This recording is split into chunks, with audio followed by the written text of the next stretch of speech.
Hi, everyone. Welcome to tonight's webinar about caring for our caregivers and routines and mental wellness.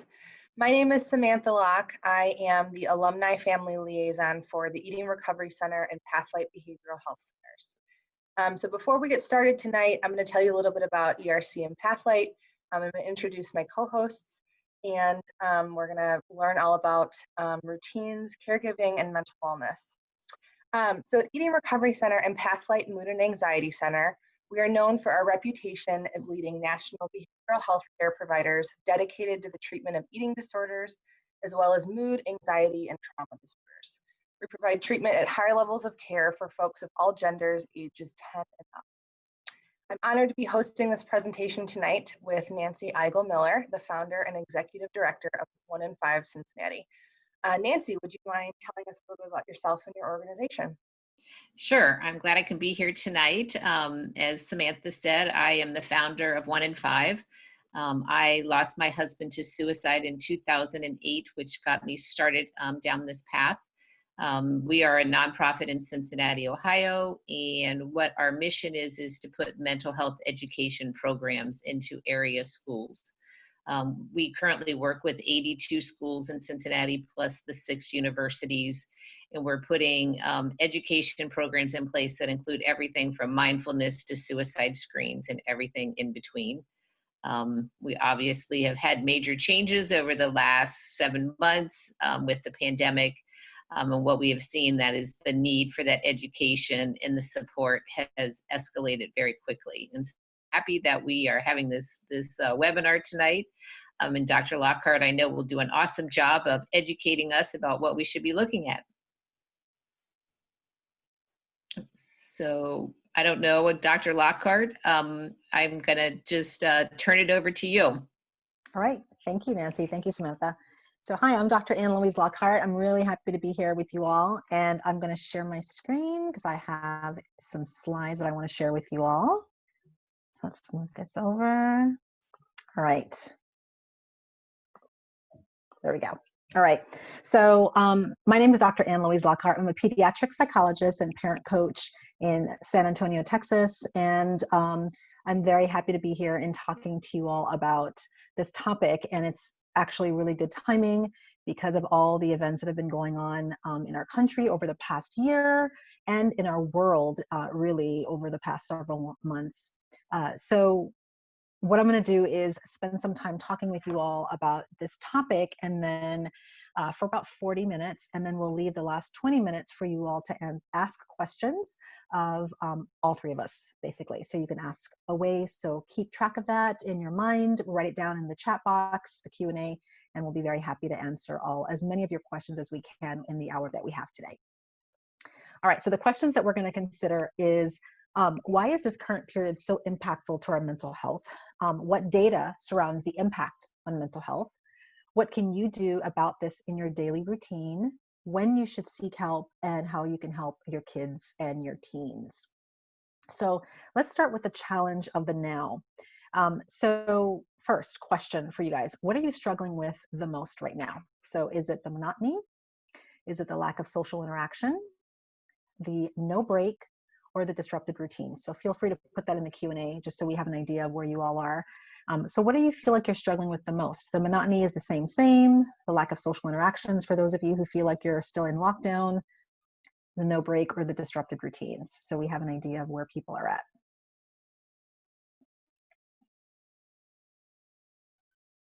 Okay. All right, so lack of social interaction seems like that's a big one for you all. Okay. All right, but it's pretty much all across the board. Okay, that's good to know. All right, so the reason why this current period is so challenging is, and why it impacts our mental health, and again, everybody has mental health because we all have brains and we all have souls, minds, and bodies. And mental health is everything that in how those things and how all parts of ourself interact, because we're systemic and holistic beings. So we have to pay attention to how our mental health is impacted. So monotony. Monotony is when things are always the same and you're doing the same thing over and over again.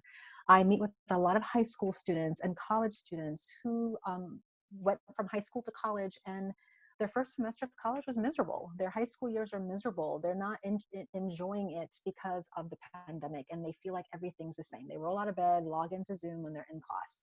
So they're not getting the full college or the full high school experience. And that feels burdensome. Not getting a break, feeling like you're going through the same motions, the same things over and over again. So maybe we're not super busy like we used to be, but we feel like we're going from work to online schooling with our kids to more work. And honestly, a lot of corporations, a lot of organized and companies are really liking their employees working from home because they feel like people are being more productive. And a big reason for that is because people are working more hours. They're not shutting it off. So they're working all day. They may take a little lunch break. They're schooling their kids, and then they work some more after their kids go to bed. So we're not getting a break, and we're not taking vacations. And so we're really burdening ourselves. Routines are disrupted. People would normally go on a break or a holiday, or they would hang out with friends and family, or they would do things, just going to the movie theater, even small little things like that. Your routine feels very disrupted. People may not have a set schedule, that they're just kind of going with the flow. And people, I've spoken to many teenagers who have told me they stay up till sunrise, or they go to bed at 2 a.m., wake up at noon. And so that schedule is going to impact your mental health. We need to have balanced life in order to feel like we're connected and adjusting. Also, things remain uncertain. Every time we think we're through it, then there's something else gets thrown, another wrench in the whole thing that we're going through. Is just, it feels like we're constantly, there's always one more thing. Things feel surreal or unreal. The stuff that we saw that happened last night at the Capitol Hill in the United States, the stuff that we're seeing with COVID, and when is that going to be over? Like, there's always, it feels like there's always something, like we're watching this big dramatic TV show. We're unsure of the ending. Like, when is this stuff going to end? Like, when is life going to feel normal? People keep feeling like, is there going to be a normal? Can we go back to anything? And it's a constant intake of information. I've seen many different articles and studies that talk about, we consume more now in the past, like even the past year, than we have in tens of decades of years, because we can consume so much that we're inundated with information. And then the ongoing social media and media messages, it's on a constant loop, and we are always getting more information. It's like we can never get enough. And so that totally will impact you, because when you are feeding your mind that kind of message, it does hold you back and bring you down. So when we're talking about child development, the period that we're talking about is basically from conception until age 26. And a child adolescent is in that period of time because of their brain growth and development, where the brain continues to grow until age 26. So this is the period of time that we're talking about. So all the things that we're learning and our children are going through, they're being impacted by this time. Whether it's wearing masks or learning online or wearing blue light glasses, blocking glasses. These things now are part of the norm. Children who missed out on going to daycare, children who missed out on their orientation in first semester or rushing in college, all of these things are part of child and adolescent development. So it's estimated that 13 to 20% of kids living in the US, or 1 out of 5, experience a mental disorder in a given year.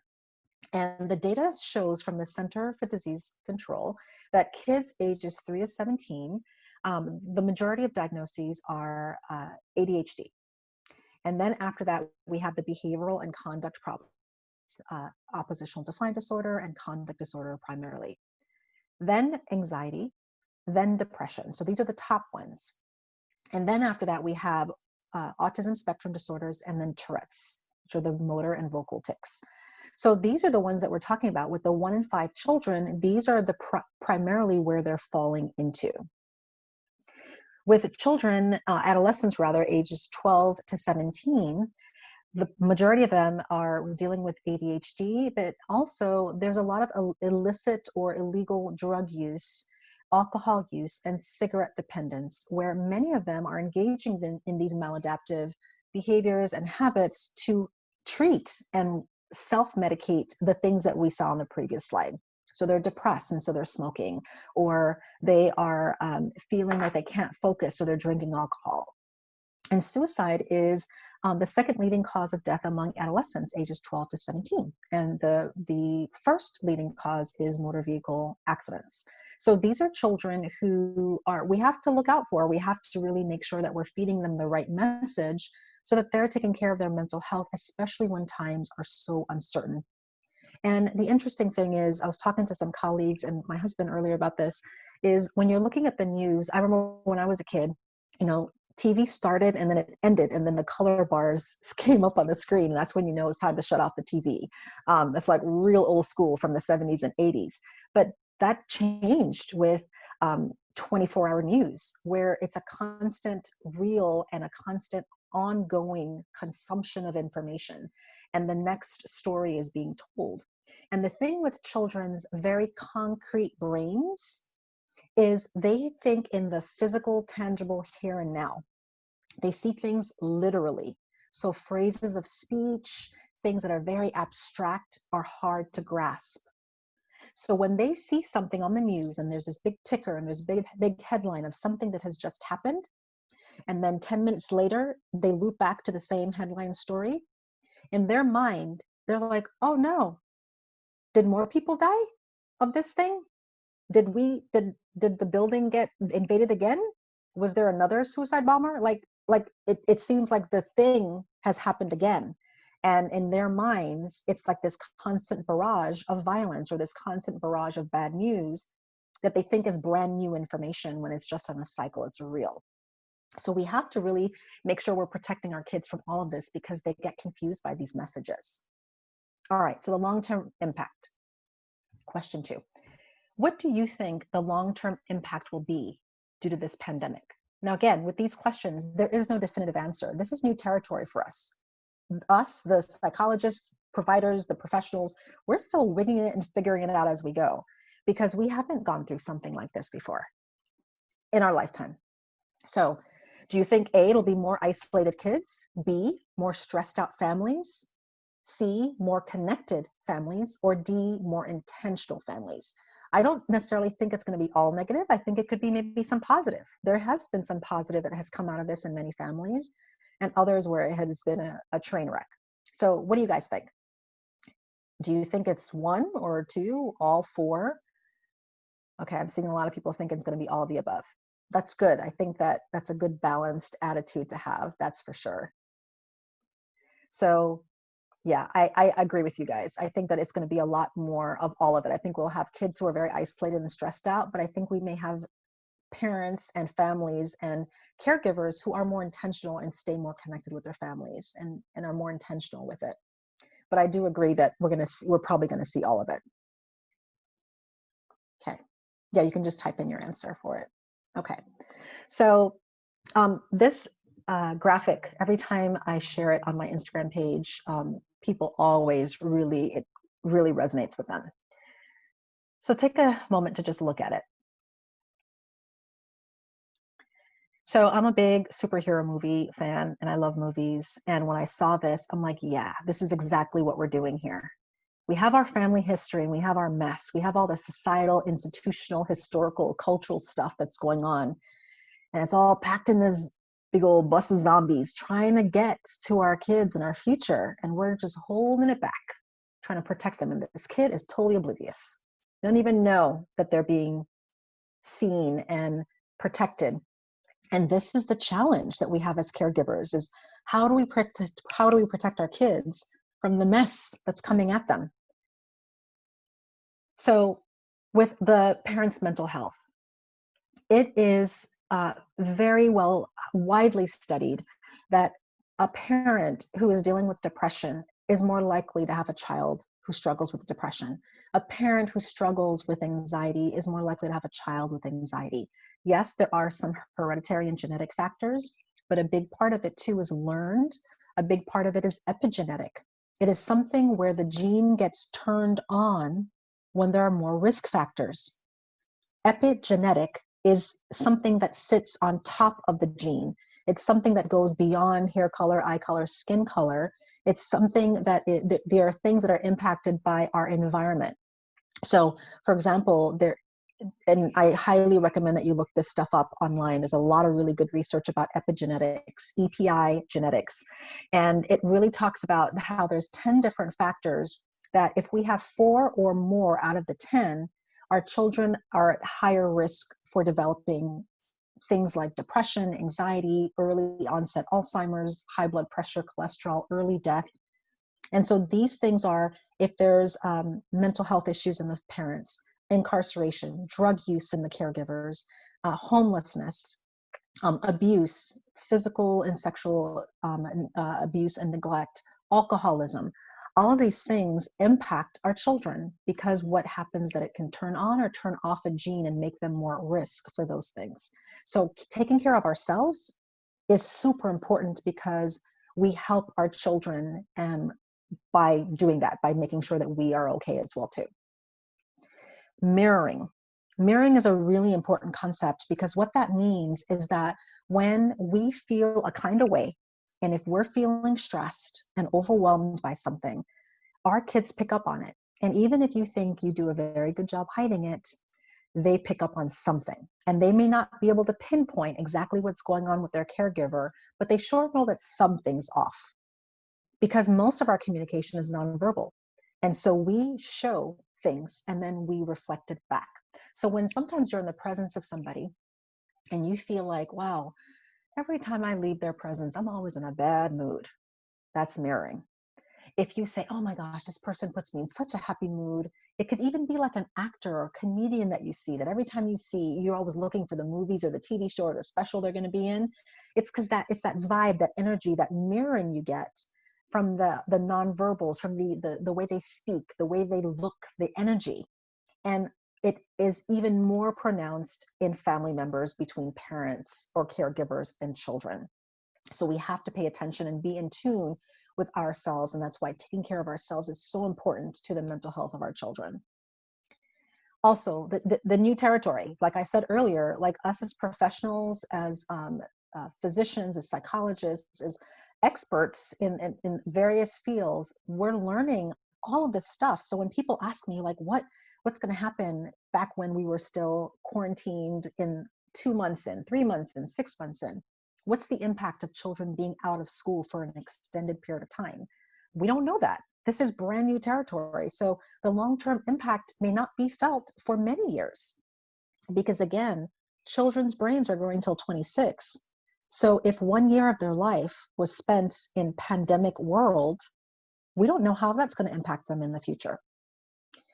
And then, to go along with that is the true impact. It's that although this can be damaging, the good news is that even with epigenetic risk factors, even with homelessness and incarcerations and mental health issues of parents and drug use and abuse and neglect and all that stuff, is one of the things that can heal that are protective factors.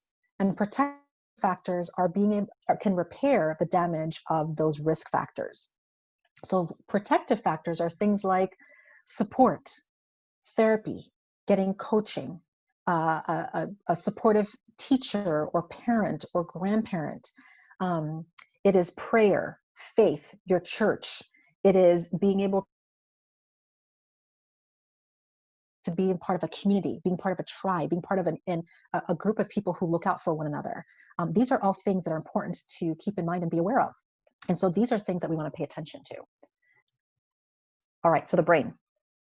So what we do know is that there's going to be a huge impact. We do know that because we know it is impacted. But what we also know is that children and adolescent brains are very flexible. They're malleable. They can adapt really easily. And they can adjust to things. So that means that something happens and the brain rewires itself. And that's amazing. It's harder once you pass that full-blown adult. When something traumatic happens to the brain, whether physically or emotionally, it's harder to recover. But with children, they're really, their brains are very, very plastic. They call it neuroplasticity, where the brain can adapt to horrible situations.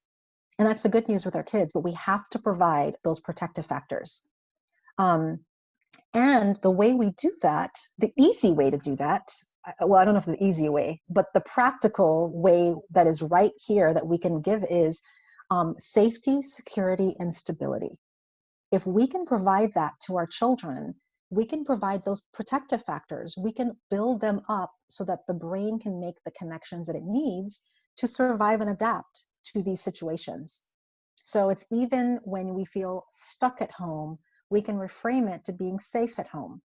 When we feel like, oh, it sucks that we can't go to the movie theater, well, how about we have a family movie night with popcorn and having a picnic on the floor while watching a late night movie?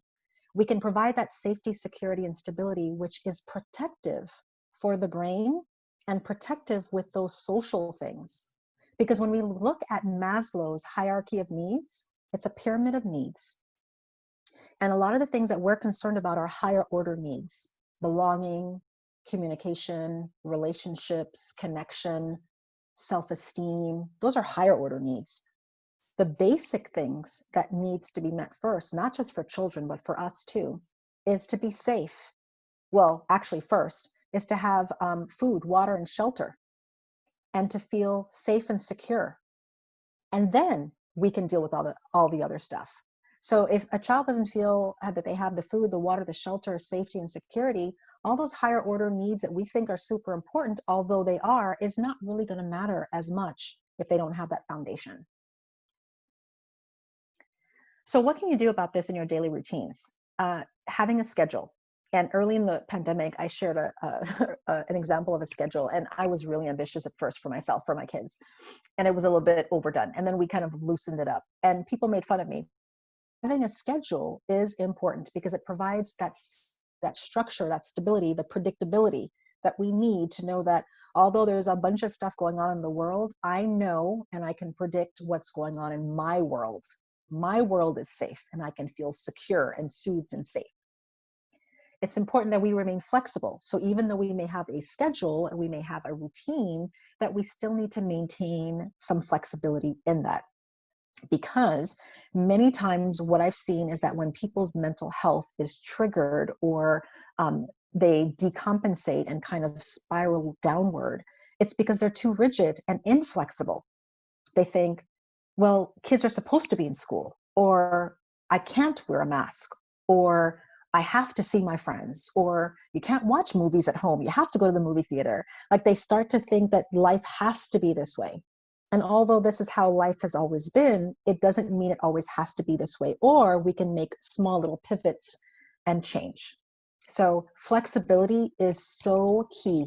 It is really, in my personal opinion, when I'm doing therapy with my clients, it is at the foundation of a lot of depression, anxiety, panic attacks, tantrums, poor sleep, medical issues, poor interpersonal interactions. Like being inflexible wreaks havoc in people's lives.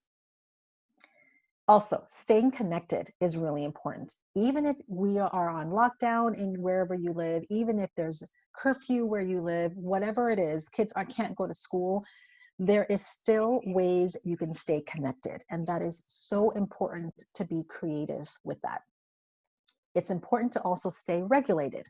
And staying regulated means you stay balanced, that you keep things in check so that you make sure that you have the proper amount of sleep, water, food, rest. You have some alone time, some together time. It's about staying balanced. Also, changing it up. So I've spoken to students where I'm like, okay, being at home every single day is boring. So change it up. Some days, maybe you go to the library and take your classes there online, or stay in your car and get the Wi-Fi from a coffee shop and do it there in your car, or hang out with a friend and do it somewhere where you can kind of hang out together and support one another so that you can motivate one another. And then limiting the media exposure, because the constant barrage of images is distressing. And there has been a lot of different studies that have come out that have connected significant amount of social media, specifically Instagram, constant images that they're being barraged with that are interrupting how they view the world and how they view themselves. So limiting that, but also that when they are engaged with social media, making sure that it's in alignment with their values as well too. That's really, really important. All right. It's also important to make sure that you meet your parent needs, that you have needs too. So your kids have needs: food, water, shelter, security, connection, all that stuff, to be safe, all that stuff. But you have needs too. Maybe you have the need for quiet and calm. Maybe you have the need for connection or rest, fun, comedy, nature, to create.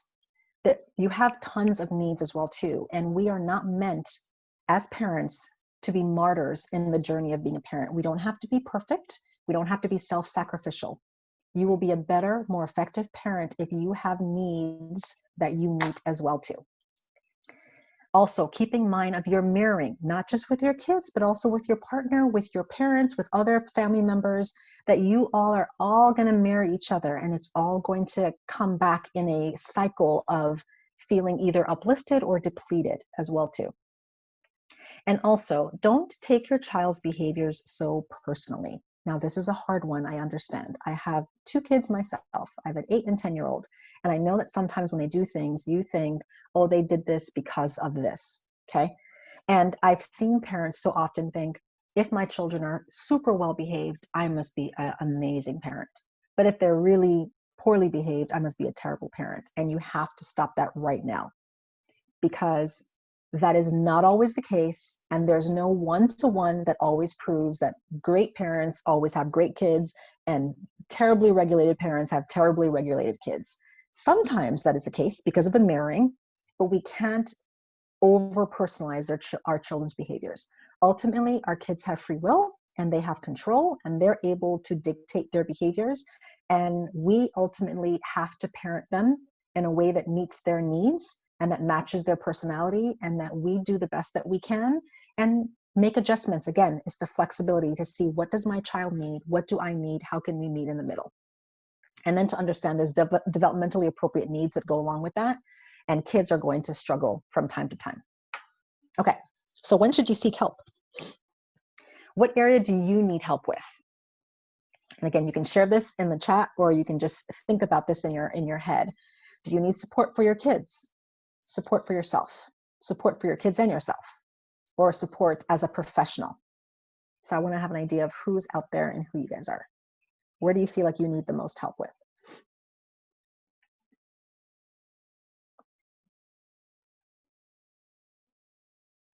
Okay.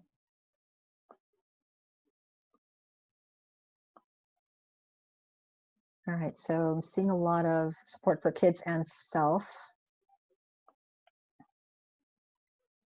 and some as a professional. Okay.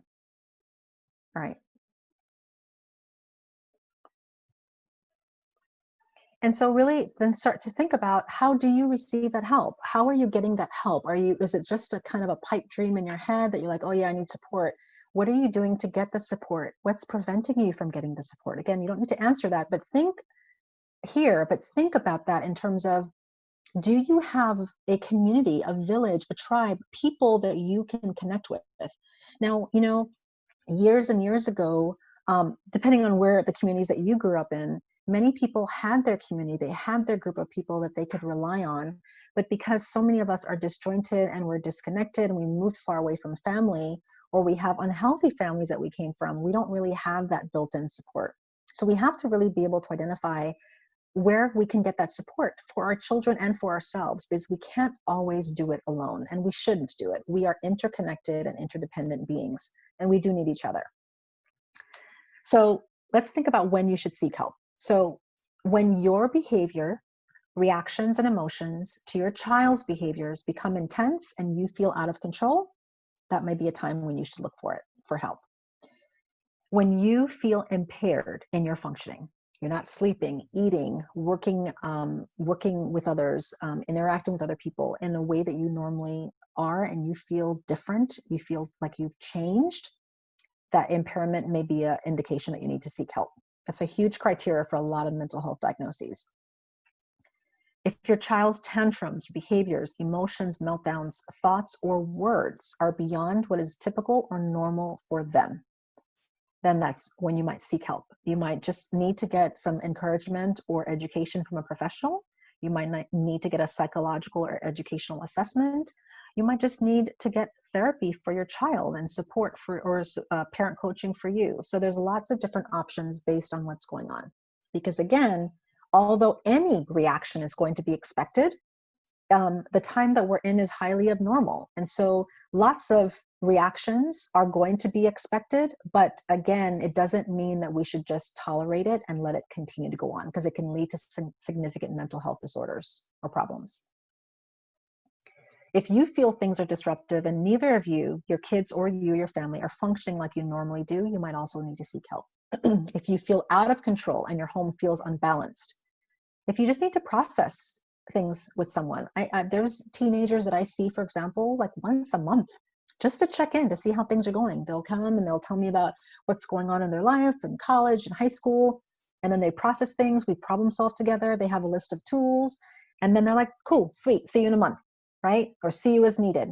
So sometimes you just need to process. You don't need to commit to full-blown therapy necessarily. You just want to be able to process things. Mental health therapy and seeking help from a professional doesn't have to be some heavy thing that you do that's scary. It could be a new experience for many of us, but really look at it as somebody outside of your family system who can give you an objective perspective and viewpoint, and that can provide and feed you with what you need.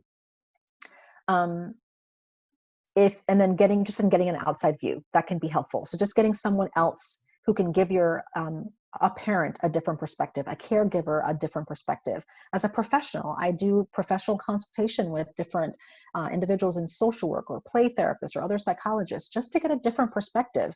Because when you're doing this work a lot, you get jaded. When as a psychologist, I'm going through the pandemic just like my clients are, and it really, that's what's new. There's never been a time when, as a professional, we've gone through exactly what our clients have gone through for an extended period of time. So I was online homeschooling my kids. I was seeing clients all day. I was also having to manage my household as well as my clients as well too. So it's a lot of stuff. And sometimes you just need to get an outside view just to get a different perspective. Okay. And there's no shame in any of that. All right, so tips for parents, caring for yourself. Again, I want to emphasize this because this is the biggest thing I hear in parent coaching. Don't take your kids' behaviors personally. The things you can say, and self-talk is key in this area. You can say to yourself, put your hand on your heart, it's not about me. I've never walked in their shoes. You have never been a student in elementary school, high school, or college during a pandemic, a global pandemic. I mean, unless you were around in the early 1900s. Otherwise, you've never been never walked in their shoes. So you have no idea what it's like, okay? Hold the space for the child. And you can communicate, you can do it verbally, but you can just do it in your presence. You are not too much for me. Kids need to know, teens need to know that you can handle what they have to dish out. That they need to know that you, as their caregiver, is strong enough to be able to handle that tantrum, that meltdown, that sassy attitude, the unwillingness to deal with school, the cheating, the inappropriate behavior, the lying, whatever it is. They need to know you are not too much for me. I am not too much for my parent, my caregiver, my grandpa, my grandma. Also, provide unconditional love and acceptance. We also have to communicate, I won't give up on you. That even though we're all going through this, that we're all frustrated, I won't give up on you. We're going to get through this together. Also, maintain safe boundaries, structure, and guidance. Let them know that you want the best for them, that you are here for them. No matter what is happening, you are here for them. And then ultimately take a break when you can. I know it's hard, but it's important that we take a break. That's why we have to have, I've seen lots of parents who've had pods of friends, of groups, of family members who quarantine or isolate, or that they only hang out with each other. For Christmas, my two nieces quarantined for a month before Christmas in Arizona, and then drove here just so they can spend time with us and our kids. So that amazing for 2 weeks of being around them, because there's times that we just left our kids with them and then we just had the night to ourselves and just hung out and slept in. Like taking a break, even just for an hour, can make a big difference for your health as well too. All right, and then how can you help your child? Connect with them. Connect with them in meaningful ways.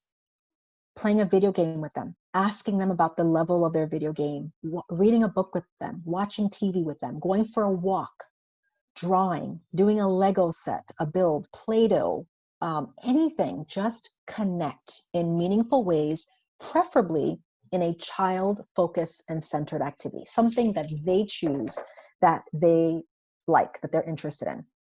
Limit screen time. And before the pandemic, I emphasize this, and a lot of the parents that saw me, they're like, okay, Dr. Lockhart, I get why you said this now.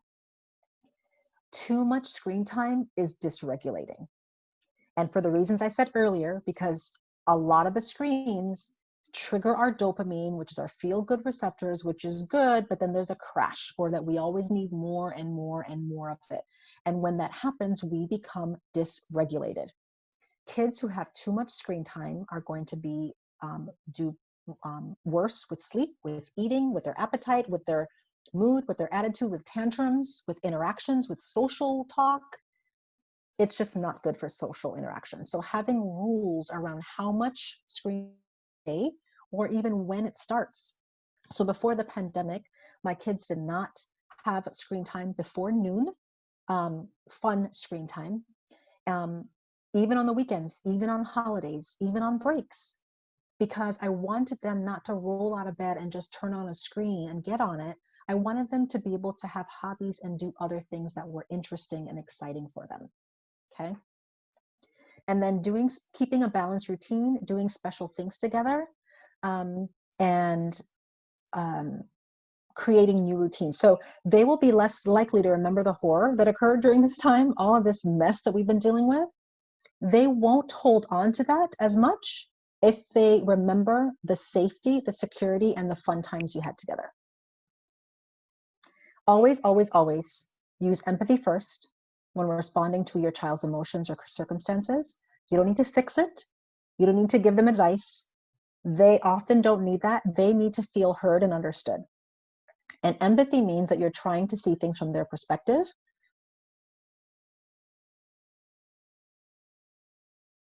Use feeling words. And even if you're feeling unsure about what's happening, like you may feel confused, am I getting that right?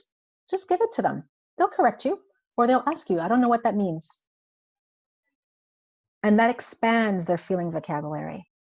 But also teach them to name the sensations or body cues, things that are going on in their body, because that increases and expands their somatic intelligence. Oh, when I feel nervous, I feel it in my stomach. When I feel angry, I feel it in my hands. So that somatic or body awareness, in addition to their feelings, is really, really important. It helps with regulation big time. And it helps them feel understood. So here are some helpful scripts. This is the biggest thing that I often get asked for. And my Instagram is Dr. Ann-Louise Lockhart, dr.Ann-Louise.Lockhart. And I do a lot of these kinds of posts educating parents. And this is by far the most popular and most requested when I do post these. So these are not verbatim, you have to use this, but it's just a guideline in terms of how you can use your speech. And everything that you do with your children, always communicate empathic understanding, that I'm here, I'm present, I'm going to keep you safe as much as I can. So if they are expressing fear, you can say, of course you're scared. I'm scared too, I'm here to keep you safe. I know it feels unfair, that's hard to feel that way. You can talk about feeling uncomfortable, how it's been inconvenient to be part of having COVID, that it feels miserable, I know it feels that. So just being able to empathize and process these things with them, so they understand it does feel uncertain and things do feel uncomfortable. And it is hard to feel that way. You don't have to have the answers and you don't have to fix it and you don't have to make them happy. You just need to reflect it back. This is one that I did yesterday that got a lot of reshares and feedback about the stuff that happened in our country yesterday. That you can say, you know, what happened today in our nation was hard to watch. There are a lot of things in America's history that have been violent and horrible. I'm here to keep you safe. What questions do you have for me? Now, you may not be able to keep them physically safe, but you can do your best to keep them emotionally safe. If you're part of a disenfranchised or a group that you feel like you've been oppressed as well too, it's kind of hard to make those claims of safety. But what you can do is make it okay to share their thoughts, their fears, and their feelings. So one thing I want to share before we go into questions is when this first started, I remembered it felt a lot like when I was in high school and when I went through a hurricane. I was 3 weeks into my senior year. I was born and raised on an island of St. Croix in the US Virgin Islands.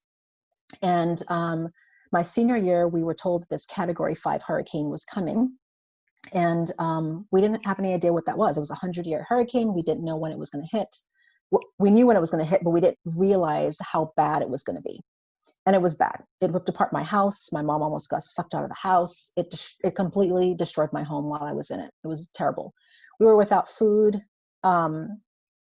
real food. We had to eat MREs and Red Cross food and military food for a time period. We had no electricity for 9 months.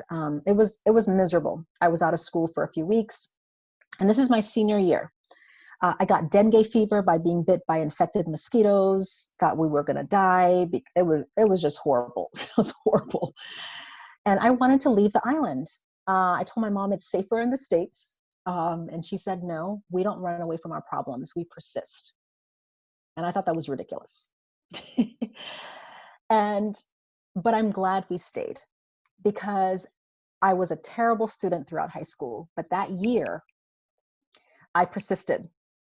And I decided, in order to get the heck off of this island, I need to get the best grades ever so I can have good options for college and to go to the States because it's safer up here.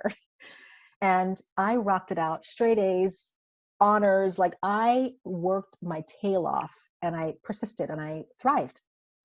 And I don't think that's exactly what my mom said necessarily. I don't know if that were her exact words, but that's what I remembered and that's what I felt, is that she was there for me. We connected as a family, we connected as a group, and we persisted in that, and we shared and we supported one another as a family, as friends. And that helped me. And that has always been the thing I've gone back to with hardship. So it helped me to learn how to thrive during hardship rather than to whittle away and feel worse. And that's what we can give to our kids, is that we can give them the stability and the security of our presence and our connection. So our kids look to us for encouragement and for strength and as a model to get through tough times like this. And they look to us to figure out how to handle tough situations. So that's the gift that you give to them, is that although it's tough, that we will get through this together, and what you do does matter. All right, so that's my contact information. Feel free to reach out and get information from me. You can take a screenshot or a picture, and be happy to help you if you need help or coaching, parent coaching. All right. Thank you so much, Dr. Lockhart. That was a lot of really awesome information, and you seem to get a lot of engagement. Folks really thinking about the content while you were talking about it, which is awesome. So for those of you that have questions for Dr. Lockhart, we want to be respectful of everyone's time and end at the hour mark. But if you have any questions, feel free to take a minute to think on that and send them in. I know we have a few folks that sent some in already. So I'll start with some of those while folks are kind of thinking about it and typing in.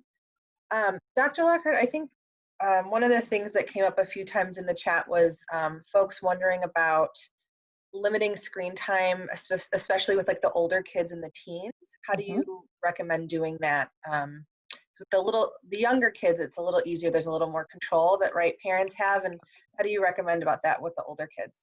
Yeah, I think that it goes back to seeing how the screen time is impacting them, because there are some kids that can be really responsible for it and can manage and monitor themselves. So kind of just assessing how are they doing. And I think family meetings around things like screen time are important to kind of get their perspective on what they think is going well, what they think is not going well, and what is the excessive screen time, for example, getting in the way of them getting to bed on time, finishing their schoolwork, their attitude, whatever it is I think it's important to have a discussion, and then having a contract that you do collaboratively about what is realistic and what can we do and expect to do.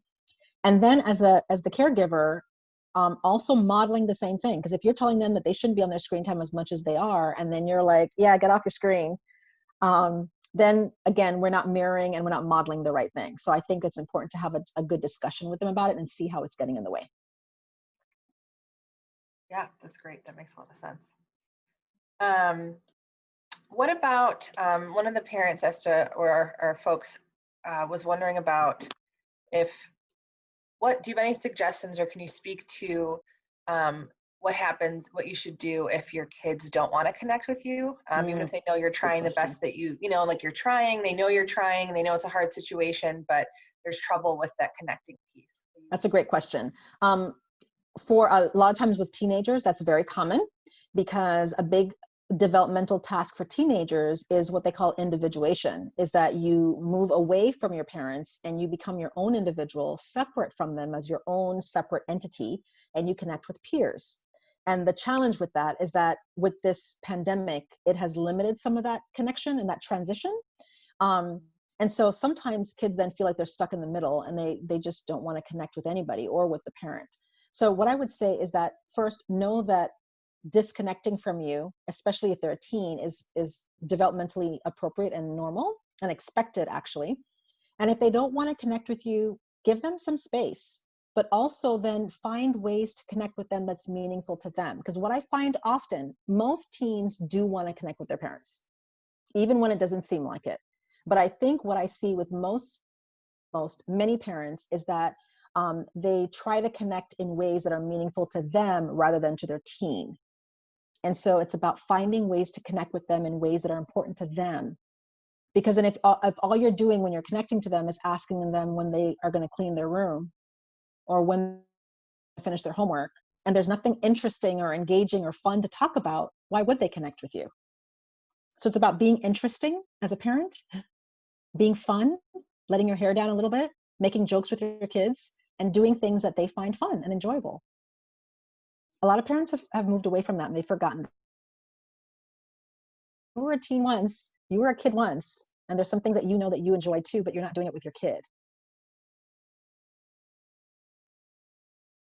That's a good one.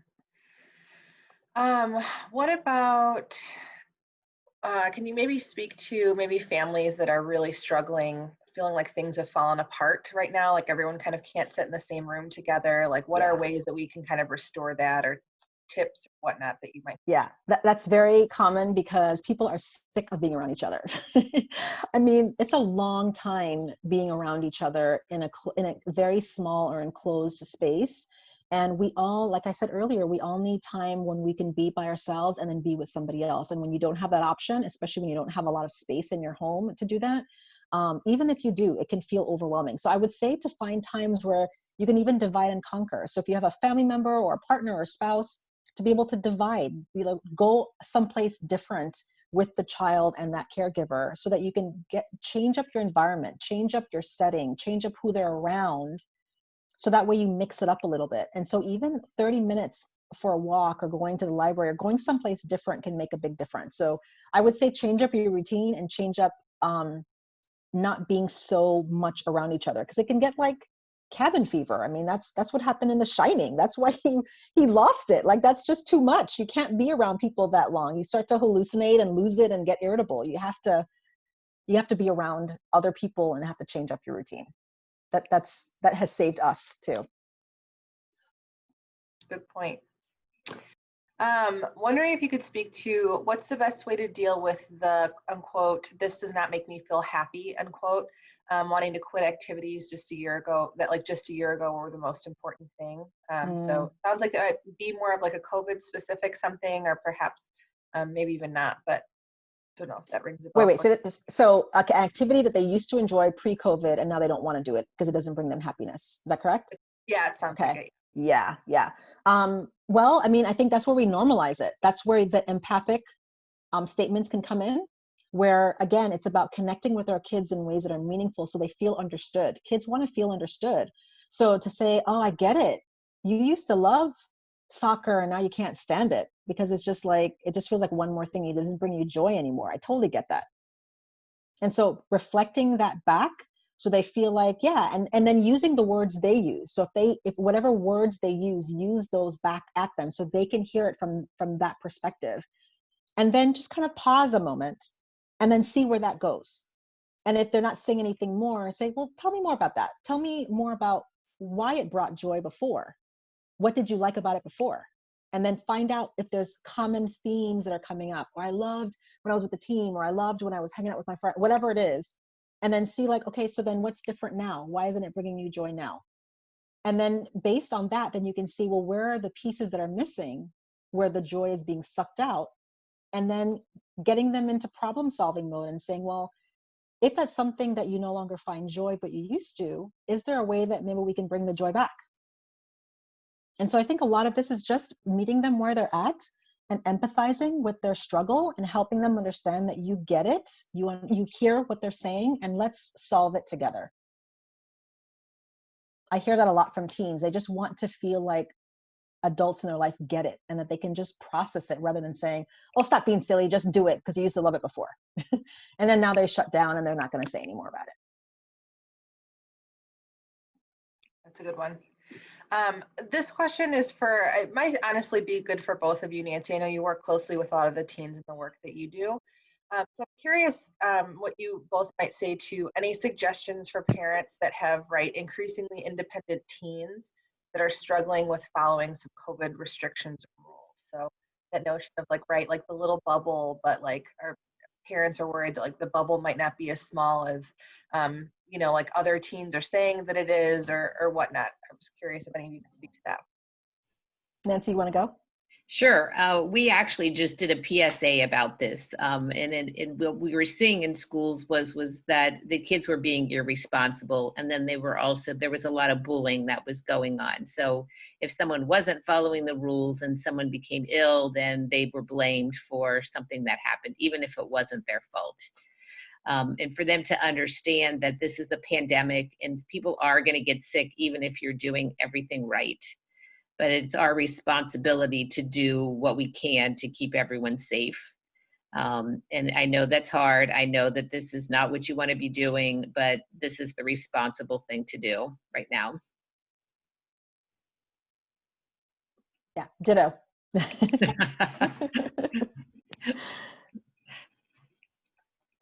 Curious if this also might again apply to both of you. What you could talk about kids and then or teens that they might kind of be operating a little bit differently, but kids that aren't interested in school at the moment, and how parents might be struggling with keeping them engaged since it's not in-person learning, and that's been a struggle kind of across the board for everybody. Oh yeah. Well, I mean, it's boring for a lot of kids, and they feel like a lot of the work is either busy work or meaningless, or they don't see the point in it. They don't feel connected to their teachers or their classmates. It sucks for them. And so I think that's where you have to engage them in ways to make it meaningful again, and find out again, what is getting in the way of you enjoying it. I know, and again, empathizing with them, saying, I get it. It would be hard for me if I was in school online for all these many months. It's terrible. So how can we make it interesting? And doing things that are engaging and interesting, and using all the different ways that kids learn, using visual tools and auditory tools and kinesthetic tools. So things that are like maybe using a movie to get them interested in the topic, or a song, or doing a hands-on experiment, or a field trip or an activity, but making it interesting and enticing to enjoy learning. And so that's what I would say, is to try and find out what is getting in the way of them enjoying it, what's even helping them advocate for themselves with the teacher, to how you can be more of assistance to get them engaged with the academic learning, because it is hard. It's hard to stay engaged for this long. And a lot of these kids feel, what I've heard from a lot of kids is they feel like, what's the use? I'm never going to use this stuff. Or I feel like it's just busy work, or I feel like it's boring, or I don't understand it, but I feel embarrassed to ask a question. So, but we won't know what the roadblock is if we don't have a discussion with them. I think a lot of the answers to these questions are having discussions with your kids, but not discussions where you think you know everything. Discussions where you're collaborating with them, and you said, oh, well, that's interesting. Tell me more about that, rather than that's ridiculous. Yeah. Yeah. Listening is key, because it's, you know, there are a lot of feelings. Everybody's having a lot of feelings right now. Yeah, that's a good point. How common are you all seeing, is it for teens to be perhaps failing classes right now, or, you know, erring on the side of just giving up? Is it like an increase in it being common for teens to be running away, or just kind of disconnecting in a significant way? What are you both seeing? Yeah, I'm seeing that. Yeah, I'm seeing a lot of that too. Yeah, and it's for the same reasons. It's boring, it's not engaging, it's the same. They thought it would be over by now and be back in school. It's just hard. It's hard. I can't even imagine being a student right now like this. And it also, a lot of the kids, we're seeing that, you know, they have to take on more responsibilities now. Their parents might be in school, they might be the one that's the caregiver at home, and they're just, I just can't do everything. Yeah. Yeah, and really I find that more kids are having to be more independent in their learning. So like when my kids were doing online schooling last semester, and I'm working all day, and I check in on them in between clients, but they're pretty much on their own. I mean, they're 8 and 10. They shouldn't be on their own learning, but I don't have any other choice. You know, and so a lot of these kids were forced to be more independent in terms of their learning and just kind of wing it and figure it out. That's draining. That's very draining. This is a question to speaking to the parents and caregivers. So what would you all say to the parent and the caregivers that feel like they're failing because they can't do it all? The virtual schooling, the working from home, just the managing like all of these external global stressors that are going on, and then just like regular life stress that happened, you know, that just like at the baseline before any of this other stuff happened. Any suggestions or thoughts on that? The one thing that we've been telling people is that they have to take care of themselves, that they have to take the pressure off, that we cannot perform at the same level we were performing before. Everything is different now. So step back, reevaluate, see what you really need to do, what brings you joy, and really figure out how to take care of yourself during this time frame. Because if you're not doing that, you can't take care of anyone else.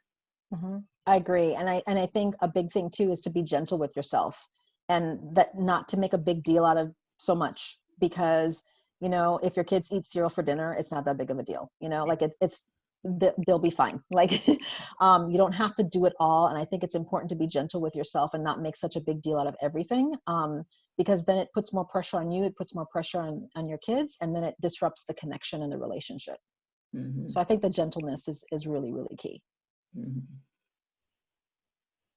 Well, thank you both so much for your time and your expertise. I feel like I learned a lot, and it sounds like our attendees all learned a lot. Any last things either of you would like to say to everybody before we call it a night? I just think I want people to just feel encouraged that, you know, I saw this great analogy that talked about like we're all going through the same storm, but we're not all going through it in the same way, you know, and that many people are having a hard time and many people are thriving. And it doesn't, just because one person is doing well and someone isn't, doesn't mean you're doing it wrong. And so I think that people just need to be just gentle with themselves and patient with the process, because it is hard, and it's okay if it's hard for right now. And I think we need to give ourselves that message and tell our kids the same thing too. It's okay if it's hard right now, and it's okay if you're uncomfortable. It's all okay, and then we'll get through it together.